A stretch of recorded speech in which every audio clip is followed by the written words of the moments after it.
नमस्कार, আমার নাম পূর্ণিমা। আমি এই জন্মাষ্টমী উদযাপন কমিটির একজন সদস্য বলতে আবহাওয়িকা। আমি এখানকার গোপালের সেবায় নিয়োজিত করেছি নিজেকে।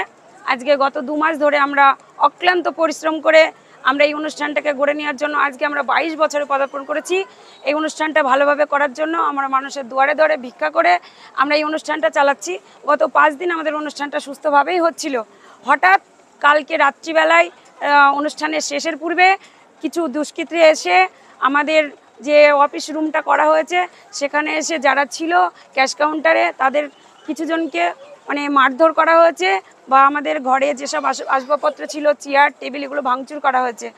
উপরন্ত এমনভাবে মারধর করেছে, একজনের মাথায় 7টা টিচ পড়েছে এবং কি বাড়িতে গিয়ে হামলা করে তাদের বাড়ির মেয়ে বউদের ওপরে অত্যাচার করেছে, এমনকি ছোট্ট বাচ্চাটাকেও ছাড়েনি। এই জন্য আমরা প্রতিবাদের ভাষা জানানোর জন্য রাত্রিবেলায় যখন আমরা প্রশাসনের দ্বারস্থ নিয়েছিলাম, ওনারা কিন্তু আমাদের কোনো রকমভাবে কোনো সহযোগিতা করেনি। সকাল 10টা পর্যন্ত আমরা অপেক্ষা করেছি যে আমাদের মধ্যে ওনারা আসবেন, কোনো একটা মীমাংসা আমরা করব।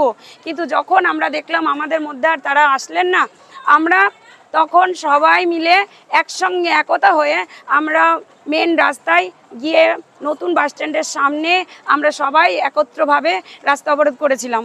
কারণ সেখানে যখন প্রশাসন আসে আমাদের এটাই আশ্বাস দিয়েছিল যে আপনারা শ্মশানে ফিরে যান, আমরা দেখছি, আপনাদের 2 ঘন্টা সময় চাইছি।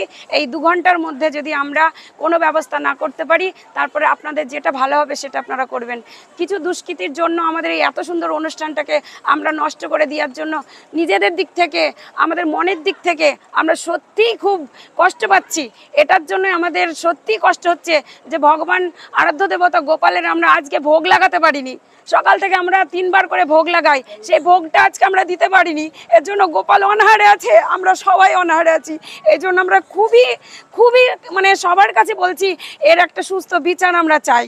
এই জন্যই আমরা বিচার চাইছি। আজকের অনুষ্ঠানটা অন্তত 15,000 মানুষের সেবা দেওয়ার আমাদের কথা ছিল, সেই সেবার আনাজপত্রগুলো নষ্ট হচ্ছে।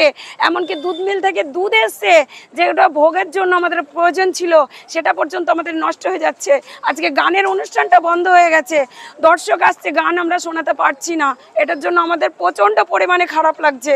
এই জন্য আমরা এটার কোনো সুবিচার হোক, এই জন্য আমরা প্রশাসনের মাধ্যমে এসেছি। আমরা এখন দেখি প্রশাসন আমাদের এটার জন্য কি ব্যবস্থা নাই। আমরা 2 ঘন্টা প্রশাসনের কাছে আমরা সময় আমাদের কাছ থেকে নিয়েছি, আমরা এই 2 ঘন্টা প্রশাসনকে সময় দিয়েছি। এটার জন্য প্রশাসনকে অলরেডি 1 ঘন্টা হয়ে গেছে, আর 1 ঘন্টা আমরা দেখব। তারপর আমাদের যা মনে হয় আমরা দরকার হয় আবার এর থেকে যদি কোনো অনশনে আমাদের বসতে বা অন্য জায়গায় যেতে হয় আমরা সেটা করতেও রাজি আছি। এটুকু। হ্যাঁ, আমাদের এখানকার স্থানীয় ছেলেরাই। কমিটিরও আছে কিছুজন, এর মধ্যে কমিটিরও আছে। নাম করে জানানো হয়েছে, অবশ্যই জানানো হয়েছে। এইটা আমাদের যদি আমি একটা কথা বলি, আমাদের যদি কোনো রকম কোনো সমস্যা হতো, আমাদের বিরুদ্ধে যদি কোনো অভিযোগ থাকতো, তারাও পুলিশ প্রশাসনের কাছে যেতে পারতো বা তারাও নিজেরা আমাদের কমিটির সাথে কথা বলতে পারতো যে তোমাদের তরফ থেকে এটা ভুল হচ্ছে, আমাদের ভুল হলে আমরা নতমস্তকে সেটা স্বীকার করতাম। কিন্তু এই যে জিনিসটা ঘটিয়েছে এটা বড় অন্যায় করেছে। আমাদের অন্যায় থাকলে আমাদের 7 বার বলুক, আমরা সেটা শুধরে নিতাম। কিন্তু যেটা করেছে এই এত বড় একটা সুন্দর অনুষ্ঠানটা বন্ধ করে দিয়েছে, এটা ওরা ভালো করেনি। আমাদের অন্যায় থাকতে পারে, সেটা আমাদের আঙুল দিয়ে যদি দেখাতো আমরা অবশ্যই শুধরে নিতাম। 22 বছর চলছে অনুষ্ঠানটা হচ্ছে। এটা 7 দিনের অনুষ্ঠান। আজকে 6 দিন, আগামী দিন আমাদের 7 দিন হতো। হ্যাঁ, আমি মন্দির কমিটির সহ সম্পাদক। আপনার আমাদের অনুষ্ঠান 12টার মধ্যে কমপ্লিট হয়ে গেল। কমপ্লিট হওয়ার পরে আমাদের ছেলেপিলি সব কেউ ঝাড় দিচ্ছে, কেউ ঝটা দিচ্ছে, কেউ আপনার তিরপল গুছাচ্ছে, এইসব কাজকর্মের মধ্যে আমরা কয়েকজন ছেলে অফিসে গিয়ে আমরা বসিয়ে তারা আলোচনা করছি আগামী দিন কীভাবে কি করা যায়, কি করলে কি হয়। এইসব আলোচনা করতে করতে আমাদের হিসাব রক্ষক সেই সময় মানে হিসাবপত্র চলছে। এই মুহূর্তে ওরা 10-12 জন ছেলে কোথার থেকে এসি কোনো কথা নাই, বার্তা নাই, আসার সঙ্গে সঙ্গে আমাদের চেয়ার তুলে মানে এই মার কে আর সেই মায় মানে যে আমরা যে ওদের সঙ্গে একটা কথা বলবো, কেন মারছো, কি বৃত্তান্ত, কোনো আমাদের সুযোগ আমাদের কোনো দেয়নি। আচ্ছা হলো, আমাদের এদিকে যখন মারা ধরা করে যে ফাটি ফুটি থুই যাওয়ার পরে আবার আমাদের আর এক সদস্য তার বাড়ি পর্যন্ত হামলা করেছে। হ্যাঁ, এই যে বাড়ি পর্যন্ত হামলা করে তার ছেলে মেয়ের পুরো বিশাল একটা অত্যাচার, একটা ছোট শিশু তাকেও তারা ছাড়েনি, বেদম মার। হ্যাঁ, হামলাটার কারণ হচ্ছে আমাদের এই ক্যামেরাম্যানের সঙ্গে কথাবার্তা নিই। হ্যাঁ, তো এইসব ব্যাপার নিয়ে একটা ছোট্ট একটা কিছু হয়, সেটা আমাদের ভিতরে। এইবার ওই জিনিসটাকে ওরা নিয়ে তোর প্যান্ডেল ভাঙ, তোর অমুকার তমুকার সাতকার, সেটা আগের দিন, মানে গত দিনের আগের দিন। আচ্ছা, এইটা হওয়ার পরে তারপরে আমাদেরকে এখানে এসে হঠাৎ সেই দুমদাম মারধর, তখন যখন আমাদেরকে মারধর করে তখন আপনার অনেকটা কি একটা এই টাইপের মধ্যে, মানে ওরা যুক্তিমুক্ত। আর বিক্রম স্বর্ণকার এসে প্রথম চান যে আমাদের মারার আগে ও নক করে আমাদের এই অফিস ঘরে ঢুকি আগে সিসি ক্যামেরাটাকে অফ করার পরে তারপরে ওদের মানে মারধর সিস্টেম এরকম পুরো তাণ্ডব, মানে বিশাল আকারের তাণ্ডব। মানে আমার মাথা ফেটে গেছে, 7টা সেলাই পড়েছে, 5টা সেলাই পড়েছে। আমার নাম সুভাষ সরকার। হ্যাঁ, আনন্দ সাহা, বিট্টু হালদার, সবারই নাম হয়তো আমি বলতে পারবো না, এই দুটোকে আমি ভালো মতো চিনি। হ্যাঁ, আমাদের দরখাস্ত। আমার নাম সুভাষ সরকার। আমাদের বাড়ি আমি তো কিছু জানিনি, তাই হলো রাত্রে তখন 1টা বাজে, আমরা বারান্দায় আমার ডাইনিংয়ে শুয়ে আছি, দিয়ে সেই মনে হয় 10-12 জনা ছিল, দিয়ে সেই আমাদের একটা ঝাঁপ আছে, ঝাঁপে বাড়ি মেরেছে, প্রথমে দমদম করে বাড়ি মারছে, দিয়ে আমি বসি কেড়ে, দিয়ে আমার ছেলেপিলি সব ভয়ে মনে করে চোর এসছে, দিয়ে মনে করছে বাবার মোটরসাইকেল মনে নিয়েছে, বাবা মারছে, দিয়ে দেখছি টিনটা ভেঙে দিয়েছে, তারপরে একটা ফর্মা ইট নিয়ে গেছে, তারপরে টালি ভাঙা নিয়ে গেছে, নিয়ে গিয়ে ওগুলো সব ভাঙচুর করেছে, খাট মাটগুলো ভেঙেছে, দিয়ে ঘরের মধ্যে গিয়ে অত্যাচার করে ছাদে উঠেছিল ওই যে অনন্যা কি বলছো নাম জানি, ও ছাদে উঠেছে, দেখে আসলো, দিয়ে হলো আমাদের ব্যবসায়ী আমাকে দিকে গেছে, সুনীল কই আমি কি জানি, সুনীল কোথায় গেছে, কি হয়েছে না হয়েছে আমরা জানিনি, তাই তোমরা কি বলছো বলো, তোমরা হাত পা ধরছি, বাবা আমার ছোট ছেলেকে মেরেছে, চোখটা খাম হয়ে গেছে, আর আমার নাতি আছে, অননের সে মোট বড় একটা লাঠি ছিল, ওই লাঠিতে আমার নাতিটা লেগেছে, মাথায় লেগেছে। তারপরে আমার বড় ছেলেকে তো জাতা ভাষায় সব ওই যে বিট্টু অনন আরও সব ছিল, সব অনেকে সেই হিজড়ি মিজড়ি হয়েছে বলে অনেক কিছু বলে, কথাবার্তাও বললো, সব অনেক কিছু বলেছে। বলার পরে আমার ছেলে তখন রেগে গেল যে তুই আমার পয়সা হিজড়ি হয়েছি, তুই এইসব কথা বলবি কেন। দিয়ে তারপর পুলিশকে আমরা ডায়েরি দিয়ে আসলাম, দিয়ে পুলিশ বললো যে তাই ডায়েরি দিয়ে আসো, দিয়ে আমাদের বাড়িতে পুলিশ গেল, দিয়ে সব দেখালাম, বললাম। মোটরসাইকেলে 2টো বাড়ি মেরেছে অননরা, সে মেলা সব হইচই তেমনি একবারে, সে আমি তো সেই গরমে সেরকম করে শুয়েছিলাম, দিয়ে উঠলাম, উঠি সব হাত পা ধরছি, বিট্টুর হাত পা ধরলাম, অননের হাত পা ধরলাম, ধরি টরি যাই হোক সব চলে আসলো। আমাদের বাড়ির সব ভাসুররা দেওররা সব উঠলো, উঠি সব বললো যে কি রাত্রিবেলা কি করি এসব ঝামেলা করছো কেন।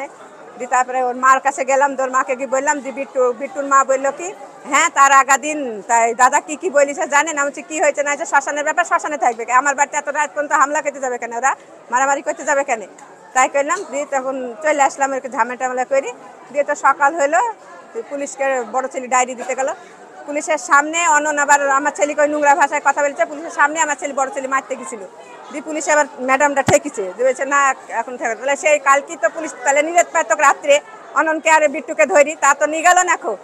দিয়ে আমাদের সব একেও বাড়িতে, সুভাষকেও বাড়িতে মাথা ফাটিয়ে থুই গেল পুলিশে। তারপরে আমাদের সব বললো আপন শুই থাকো, তাই বললো। দিয়ে আমি হেঁটে চলে গেছি থানায়, আমার বড় ছেলে গেছে মোটরসাইকেলে, দিয়ে আমরা ডায়েরি টাড়ি দিয়ে থুই, আমাদের এক্সট্রা আলাদা ডায়েরি দিয়ে থুয়ে এসেছি আমরা। প্রথমে আমাদের সঙ্গে যখন সিসি ক্যামেরা নিয়ে গন্ডগোল হয়, 800 টাকা করে আমরা ক্যামেরা বলেছিলাম, ওরা বললো দুজনের পয়সা আমরা দিব না, বললাম ঠিক আছে দুজনের পয়সা দিও না। তারপরের পরবর্তীকালে বিট্টু এসি আননেরই লোক বিট্টু এসি বললো 1 টাকাও দিবে না, আমরা 1 টাকাও দিব না, এই টাকাতে আমরা মদ খাবো।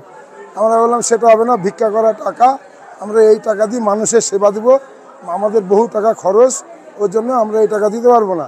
তাই বলে আমাদের মাইকম্যান বাপিকে ধরি কলার চেপে ওরা ধরে, সে সময় আমাদের কমিটির ছেলেরা আমরা সবাই দলীয় ওখানে যাই, গিয়ে বাপিকে ওদের হাত থেকে বাঁচাই প্রথম দিন ওইটা করে ওরা। তারপরে ভিকুকে কলার চেপে ধরে মারে, তখন আমরা ওদের পরে একটা হামলা করি যে আমাদের কমিটির ছেলেকে মারছো কেন, সেই দিন ওরা মিটে দিল।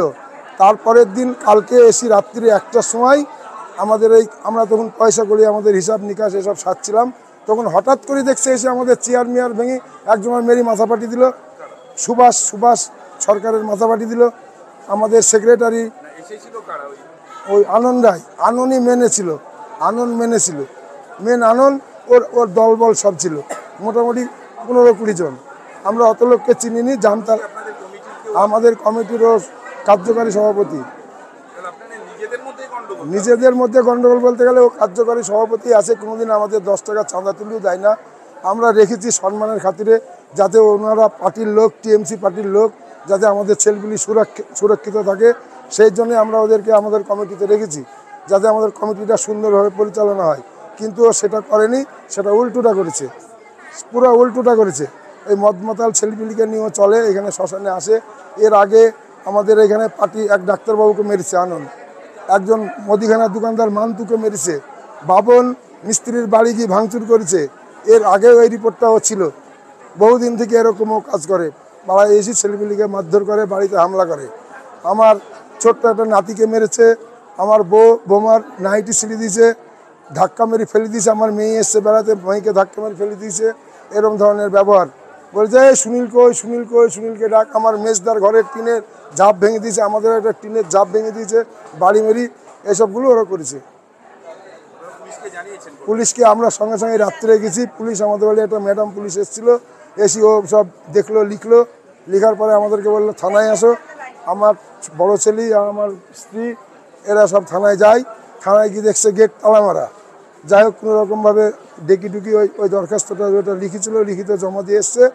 দিয়ে বললো আমাদের রাস্তায় যেতে গিয়েও শাসিছে আমার ছেলেকে, ঠিক আছে। আমার ছেলে ওই রাস্তা দিয়ে ঘুরে গেছে, যে বাইচান্স যদি আমাকে ধরে। পুলিশকে আমি বললাম তখন আমি বাড়িতে, যে আমার ছেলে থানায় যাচ্ছে, তাহলে থানায় যদি কিছু হয়, থানায় থেকে আসার পথে সে রিস্ককে নেবে। বললো কিচ্ছু হবে না, আমরা দেখছি। এটাই আমাদের আশা দিয়েছে। তারপরে আর ওদের অ্যারেস্ট করেনি। সকাল থেকে আমরা অনেকক্ষণ ওয়েট করলাম যে আমাদের কোনো ব্যবস্থা যাতে হয়, সেই ব্যবস্থাটা করুক পুলিশ। সেই ব্যবস্থা করেনি, তার জন্য আমরা রাস্তা অবরোধ করেছি। আমরা সব কমিটিকে ডেকেছি। আমাদের গোপাল মন্দিরের ইটা ভেঙে দিয়েছে, গোপালকে ফেলে দিয়েছে। আমাদের কিছু হিসাব চলছিল, সেইকালীন কিছু টাকা ছিল, ওদের দলবল সেসব টাকাগুলো নিয়ে নিয়েছে। আনন্দমঠ শ্মশানে যে জন্মাষ্টমী কমিটি, উৎসব কমিটি, তার সভাপতি সুশান্ত পাল, বাড়ি করিমপুর আনন্দপুর। গত মঙ্গলবার থেকে আমাদের অনুষ্ঠানটা চলছে। এখানে ভালো ভালো বাউন এবং ভালো ভালো কীর্তন হচ্ছে। প্রতিদিন 7,000 লোকের 7,000 থেকে 8,000 লোক জমায়েত হয়। তার মধ্যে 4 থেকে 4,500 মহিলাই হয়। দুদিন ধরে তাদের খাওয়ার ব্যবস্থা করা হয়েছিল। কালকে এবং পরশুদিন দুদিনে 10 থেকে 11 কুইন্টাল চাল, তার ভাত রান্না হয়েছিল, ডাল এবং সবজি। যারাই কীর্তন শুনতে আসে আমাদের কমিটির ছেলেরা প্রত্যেকে তাদের খাওয়ার ব্যবস্থা করে দেয়। আমি প্রতিদিন রাত্রি 9টা, 9:30 পর্যন্ত থেকে বাড়ি চলে যাই। গতকালকে আমি 9টার সময় গিয়েছিলাম এবং 9:45-10টার সময় আবার ফিরে আসি। নিজের কাজ ছিল একটু। আনুমানিক 10:30 নাগাদ আমি বাড়ি যাওয়ার আগে আমাদের এখানে অসিত চৌধুরী বলে একজন আছেন সঞ্চালক, তাকে বলে যায় তুমি দেখাশোনা করো যাতে কোনো অসুবিধা না হয়। এবং অনুষ্ঠানের আগে আশেপাশে যত দোকানদার এলাকার মানুষ নিয়ে, মেয়েদের এবং ছেলেদের নিয়ে আমি একটা কথা ঘোষণা করেছিলাম, যেদিন থেকে অনুষ্ঠান হবে, শুরু হবে, শেষ অবধি মদ্যপান অবস্থায় কেউ এলাকার ভেতরে আর ঢুকবে না। 1 নম্বর। 2 নম্বর, এলাকায় যদি কেউ মদ বিক্রি করে তারা বন্ধ করে দেন, কারণ যত গণ্ডগোল হয় মদ পান করে। কিন্তু আমাদের অনুষ্ঠানটা খুব ভালোভাবে চলছিল। আমি 10:30টায় বাড়ি যাওয়ার পরে যখন আমি খাওয়া দাওয়া করে ঘুমাতে রাত্রি 11:30, 1:05 সময় আমার কাছে ফোন যায় যে এখানকার সেক্রেটারি রাকেশ মিস্ত্রি আমাকে ফোন করে, যেহেতু তুমি এখানে বিশাল গণ্ডগোল হচ্ছে, তাণ্ডব শুরু হয়ে গেছে, চেয়ার ভাঙাভাঙি হচ্ছে, অফিস ভাঙচুর করছে, 4-5 জনকে মেরে পাঁথা ফাটিয়ে দিল, তুমি বাঁচাও। কে করলেন নায়ককে? বললো আনন্দ সাহা। ওর নেতৃত্বে 7 থেকে 8 জন এসে, পরে কী কী নাম এখানে এসে আজকে জানতে পারলাম অমক অমক ছিল। মূল অভিযুক্ত নাকি আনন্দ শাহ, এরা আমাকে বলে। আনন্দ শাহের সাথে সাথে আমার ফোন নাম্বার ছিল। ওকে ফোন করে বলি, আনন্দ তুই কোথায়? তুই এই মুহূর্তে বাড়ি চলে যা। না, যেহেতু তোমাকে আমি গুরুদেবের মতো মানি, আমার বাবা গুরুদেবের মতো মানতো, আমি এখনই বাড়ি যাব। আমি বললাম ও শ্মশানে কোনো ঝামেলা, কোনো গণ্ডগোল, কোনো অত্যাচার যেন না হয়। এই এলাকার মানুষের মেয়েরা আমরা লক্ষ্য করে দেখেছি, প্রায় 1.5 মাস ধরে টোটো ভাড়া করে 1000 টোটো 500-6 জন করে মেয়ে 8টা 10টা টোটো এলাকায় এলাকায় যেত, 2 টাকা 5 টাকা করে নিয়ে এই অনুষ্ঠানটা করছে। ব্যাপার হচ্ছে এত ভালো অনুষ্ঠান, শান্তিপূর্ণভাবে সুস্থ অনুষ্ঠান হচ্ছে। মানুষ তো সবাই সমান না, হয়তো কারো কারো ভালো লাগেনি, কারো হয়তো কিছু ভালো লাগেনি। আমার ধারণা বাইরেকার কিছু লোক ওদের মদত যাতে অনুষ্ঠানটা বানচাল করা যায়, এ হচ্ছে ব্যাপার।